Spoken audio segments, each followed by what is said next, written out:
نگاهی بندازیم به جدیدترین تکنولوژی کمپانی آمازون به اسم آمازون وان. دیدین میگن پول چرک کف دسته؟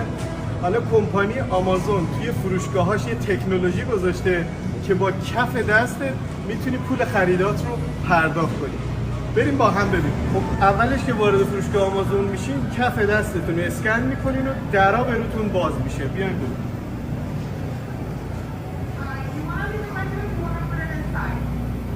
همین شکل.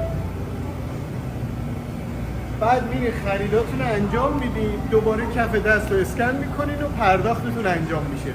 بیاین یه نمونه ببینید. خب من یه چند تا وسیله بردارم.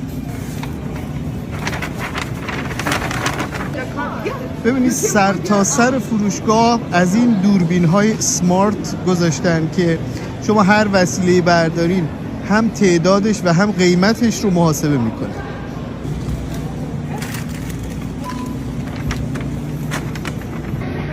خب الان این دوربینا خود به خود محاسبه کردن که چی توی بگ من هست. خب